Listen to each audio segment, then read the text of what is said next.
வணக்கம், welcome to my channel. இப்போ already வந்துட்டு 20 கொஷினுக்கான ஆன்சர் போட்டிருந்தோம். அதுக்கப்புறம் மேக்ஸ் போயிருந்தோம். நிறைய பேர் வந்துட்டு இந்த மீதி கொஷின்ஸ் ஆன்சர் கொடுங்க அப்படின்ற மாதிரி கேட்டிருந்தீங்க. ஸோ மீதி இருக்கிற 30 கொஷினுக்கான ஆன்சர் ஆல்ரெடி வந்து 20 கொஷின்ஸ் போட்டிருக்கோம். பார்க்காத நபர்கள் ஒரு முறை பார்த்துக்குங்க. அடுத்த இருக்கக்கூடிய மீதி 50 கொஷினுக்கான மீதி 30 கொஷினுக்கான ஆன்சர் அப்படின்றத முழுசாக பார்த்துருவோம். பொருந்தாத சொல்லை தேர்ந்தெடுக்க அப்படின்னு சொல்லியிருக்காங்க. திங்கள், செவ்வாய், வெள்ளி எல்லாமே கிழமையில் வரும். செப்டம்பர் மட்டும்தான் மாதத்தில் வரும். ஸோ அதுதான் பொருந்தாத சொல் அப்படிங்கிறது. அடுத்து ஆடு என்பதன் கூட்டுப்பொருள் என்னென்னா ஆட்டு மந்தை அப்படின்னு சொல்லுவோம். குருளையோ பிள்ளையோ கன்று இதெல்லாமே வராது. ஆட்டு மந்தை அப்படிங்கிறது தான் சரி. அடுத்து வந்து பார்த்திங்கன்னா அகர வரிசைப்படி உள்ள விடைகளை தேர்ந்தெடுக்கன்னு சொல்லியிருக்காங்களா. அகர வரிசை என்ன அப்படின்னா இந்த கா, கா, கி, கீ, அதுக்கப்புறம் கூ, அதுக்கப்புறம் பெரிய கூ, கே, கை அந்த மாதிரி வர்றது தான் அகர வரிசை அப்படிங்கிறது. இதில் வந்து எடுத்த உடனே பார்த்தீங்கன்னா தெரியும் கா கா இருக்கா, கா எழுத்து இல்லை. அடுத்து பெரிய கா எங்கே இருக்குது, இங்கே தான் இருக்குது. ஸோ அப்போ இதுதான் இந்த லைனில் தான் வந்திருக்கு, அது கரெக்டாக ஆர்டரா. ஸோ இதுதான் வந்துட்டு அகர வரிசை அப்படிங்கிறது. அடுத்து முற்று பெறாமல் அதாவது எஞ்சி நிற்கும் சொல் முற்றெச்சம் அப்படிங்கிறது. அடுத்து வந்து சொற்களை ஒழுங்குபடுத்தி சொற்றொடராக்குக அப்படின்னா தேனினும் இனிது தமிழ் மொழி என்பர் அப்படிங்கிறதா. மற்றது எதுவுமே படிச்சிங்கன்னா ஒரு ஆர்டர் வராது, ஒரு ஃப்ளோ அப்படின்றது இருக்காது. இது மட்டும்தான் கரெக்டாக இருக்கும். பின்வருவனவற்றுள் பெண்களுக்கு நிகராக பாரதிதாசன், அதாவது ஒரு கவிஞரும் ஒரு மாதிரி கூறியிருப்பாங்க.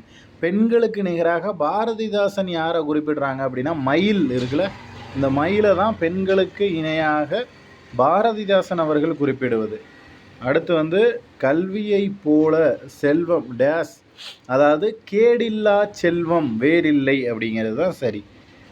அதுக்கடுத்து காட்டில் வாழ்வது இந்த புலி, இந்த புலி வரும் ஃபஸ்ட்டு, இது விலங்கு. அடுத்து இந்த வரும், இதுதான் வந்து புலி கடையில் விற்கிறது. அடுத்து வந்து தமிழுக்கு அமுதென்று பேர் என்ற சொற்றொடரில் அறியப்படையும் சான்றோர் யார் அப்படின்னா இவர் பாரதிதாசன் தான் இந்த கூற்றை வந்து சொல்லியிருப்பார். நமக்கு மேக்ஸிமம் பார்த்தீங்க அப்படின்னா பாரதியாரா பாரதிதாசனா அப்படின்ற கன்ஃபியூஷன் வந்துக்கிட்டே தான் இருக்கும். ஸோ இதை சொன்னது தமிழுக்கு அமுதென்ற பேர் அப்படின்னு சொன்னது பாரதிதாசன் அவர்கள். அடுத்து கீழ்கண்ட எந்த 5 எழுத்துக்களை உதடுகள் குவிப்பதால், இதை நீங்கள் சொல்லி பார்த்தீங்கன்னாலே தெரியும். உ, ஊ, ஓ, ஓ, ஔ அப்படிங்கிறது. ஔடதம் என்பதோட பொருள், ஔடதம் அப்படின்னா மருந்து அப்படின்னு பொருள். அடுத்து குறளோவியம், இதுக்கான ஆன்சர்ஸ் பார்த்துருங்க. குறளோவியம் அப்படிங்கிறது டாக்டர் கலைஞர் அவர்கள் எழுதினது. சீராபுராணம் வந்து உமறு புலவர் எழுதினது. குடும்ப விளக்கு வந்து பாரதிதாசன். திருக்குறள் திருவள்ளுவர், இது தெரியும். ஸோ இதுதான், அதாவது 2, 3, 4, 1 இது எங்கே இருக்குன்னு பாருங்கள். 2, 3, 4, 1 இ ஆப்ஷன். ஸோ இதுதான் வந்து சரியான விடை. அடுத்து வந்து சிறுபொழுது எது அப்படின்னு கேட்டிருக்காங்க. இளவேநீர், முதுவேநீர், காரு, குளிர், முன்பனி, சின்பனி இது எல்லாமே சிறுபொழுதில் தான் வரும். இது 3மே சிறுபொழுதில் தான் வரும். இந்த காலைன்னு இது அதுதான், இது எல்லாமே பெரும்பொழுதில் வரும். காலை அப்படின்னு இருக்குல்ல, இதுதான் வந்து சிறும்பொழுது அப்படிங்கிறது. அடுத்து ராமாவதாரம் வந்து வால்மீகி எழுதின நூல். அடுத்து தலையில் அணியும் அணிகலன் அப்படிங்கிறது சூளாமணி அப்படின்றது. கீழ்கண்ட தொடரை கொண்டு இளமையில் கல்வி இடமெல்லாம் சிறப்பு, அதாவது சென்ற இடமெல்லாம் சிறப்பு அப்படின்னு சொல்லுவாங்க. அதுதான் பழையன கழிதலும் புதியன புகுதலும் அப்படிங்கிறது பவனந்தி முனிவர் அப்படின்றவர் தான் சொல்லியிருப்பார். குடைவரை கோயில்கள் பல்லவர்கள் காலத்தில் கட்டினது. மேக்ஸிமம் பார்த்தீங்க அப்படின்னா குடைவரை கோயில்கள் அப்படிங்கிறது பல்லவர்கள் தான் கட்டியிருப்பாங்க. அதை தாண்டி வேறு யாருமே மேக்ஸிமம் பண்ணியிருக்க மாட்டாங்க. பல்லவர்கள் தான் அதுக்கு ஃபேமஸ். அடுத்து வந்து வெகுளி என்பதோட பொருள் என்ன அப்படின்னா குணம் அப்படின்றது. கீழ்கண்ட முன்னிலை ஒருமை நீ அப்படிங்கிறது தான் முன்னிலை ஒருமை. கிளிகள் என்பது பலர்பால், அதாவது இந்த கிளிகள் அப்படின்னு முடியுதா, நிறைய கிளிகை இருந்துச்சுன்னா தான் அதை வந்து சொல்லுவாங்க. அப்போ கிளிகள் அப்படின்னு சொல்லுவாங்க. அது வந்து பல இருக்குது அப்படின்னு. கிளினா ஒன்று, ஒன்றன்பால் அப்படின்னு வந்துடும். அது வந்து பலர்பால் அப்படிங்கிறது தான். தமிழ்நாடு என்ற சொல் வந்து சிலப்பதிகாரம் நூலில் தான் வந்து முதன்னு இடம்பெற்றுச்சு அந்த தமிழ்நாடு அப்படிங்கிற சொல். இடப்புறம் என்ற சொல்லை பிரித்து எழுதினால் இடது ப்ளஸ் புறம் அப்படின்னு வரும். சொல்லின் முதலிலும் இறுதியிலும் வராத எழுத்து எந்த எழுத்து அப்படின்னா ஆயுத எழுத்து தான். சொல்லோட முதல்லையும் இறுதியிலையும் வராது. அதாவது அஃது அப்படின்னு எழுதுவோம். இதை வந்து அதுன்னு தான் படிப்போம்.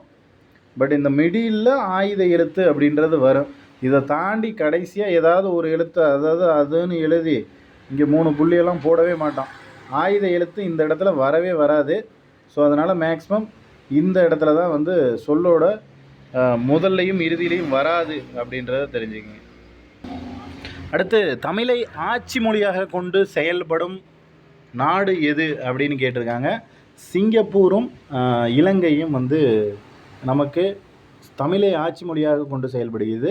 இங்கே ஆப்ஷனில் இலங்கை மட்டும்தான் கொடுத்துருக்காங்க. இலங்கையில் தமிழ் அப்படிங்கிறது ஆட்சி மொழிங்க, சிங்கப்பூர்லேயும் அதுதான் ஆட்சி மொழி. அதனால் தெளிவாக தெரிஞ்சுக்கிங்க. இதில் வந்துட்டு சிங்கப்பூர் ஆப்ஷனில் வரல அப்படிங்கிறப்ப இலங்கை மட்டும்தான் வந்திருக்கு. ஸோ இலங்கையில் தமிழ் வந்து ஆட்சி மொழி. அடுத்து வந்துட்டு தொழிற்பெயர் விதிகளுக்கு உதாரணம், அதாவது தொழில், அந்த தொழிற்பெயருக்கு உதாரணம் அப்படின்னா ஆட்சியாளர். ஆட்சி அப்படிங்கிறது ஒரு தொழில் தான். அந்த ஆட்சியாளர் அப்படிங்கிறது வந்துட்டு தொழிற்பெயர் விகுதிகளுக்கு உதாரணம். எந்த திசையிலிருந்து வரும் காற்று வெப்பக்காற்றாக மாறுகிறது அப்படின்னு கேட்டிருக்காங்க. ஸோ இதுக்கு வந்து பல்வேறு விதமான கேள்விகளில் முழுமை அடையலை அப்படின்னு நான் நினைக்கிறேன். ஏன்னா அது வந்து ஒரு மாதங்கள்லேயும் ஒரு இடத்துல இருந்து வரக்கூடிய காற்றுகள் அப்படிங்கிறது வெப்பக்காற்றாக இருக்கும். அதாவது தமிழகம், இந்தியாவை பொறுத்தளவுக்கு 2 விதமான சீசன்ஸ் அப்படின்றது இருக்குது. ஒரு டைமில் இந்த சைட்லேருந்து வர்ற காற்று வெப்பமாக இருக்கும், ஒரு சைடில் ஆப்போசிட் சைட்லேருந்து வர்றது வெப்பக்காற்றாக இருக்கும். மேக்ஸிமம் இதுக்கு ஆன்சர் தெரிஞ்சுது அப்படின்னா கீழே கமெண்ட் பண்ணுங்கள். நமக்கு வந்து கொஷின்ஸ் ஃபுல்ஃபில் ஆகலை அப்படின்றது என்னுடைய ஒரு தாட். பின்வரும் எழுத்துக்குறியை குறிக்கும், அதாவது எழுத்து குறைவை குறிக்கும் எழுத்து குறைவு எது அப்படின்னா இதுதான். ஸோ இந்த குறி அப்படிங்கிறது தான் எழுத்து. அது இந்த குறி அப்படி வராது, இப்படி சும்மா ஜஸ்ட் இப்படி வரும். எழுத்து குறைவை குறிக்கிறது. எத்தனை அதிகாரங்கள் திருக்குறளில் உள்ளன? அதாவது 1330 திருக்குறள், 133 அதிகாரம் அப்படின்றது தெரிஞ்சிருக்கும் நமக்கு. அடுத்து வந்துட்டு பின்வரும் எந்த இலக்கியம் கற்றவர் வழி அரசு செல்லும் அப்படின்னு கூறப்படுகிறது அப்படின்னா நீதி இலக்கியங்கள் தான் கற்றவர் வழி அரசு செல்லும் அப்படின்னு குறிப்பிடுற இலக்கியங்கள் அப்படிங்கிறது. ஸோ இதுக்கு அடுத்த வீடியோக்கள் அப்படின்றது தொடர்ச்சியாக போடுவோம். தொடர்ச்சியாக வந்துட்டு நம்ம இதுக்கு அடுத்து என்னென்ன இது வந்து கொஷின்ஸ் சொல்லாமல் இருக்கிறோமோ அதற்கான ஆன்சர்ஸ் அப்படின்றதும் போடுவோம். நெக்ஸ்ட் அடுத்த வீடியோவில் பார்க்கலாம். உங்களுக்கு வேறு ஏதாவது டவுட்ஸ் இருந்துச்சுன்னா கீழே கமெண்ட் பண்ணுங்கள். அதே போல் தொடர்ச்சியாக நம்ம சேனலோட வீடியோக்கள் எல்லாமே வரணும் அப்படின்னா நம்ம சேனலை சப்ஸ்கிரைப் பண்ணி பக்கத்தில் இருக்கிற பெல் ஐக்கானை கிளிக் பண்ணி ஆல் அப்படின்ற பட்டன் கொடுத்துருங்க. நம்ம அடுத்து வந்து கட் ஆஃப் வீடியோ அப்படின்றது கொடுக்க போகிறோம். தேங்க்யூ.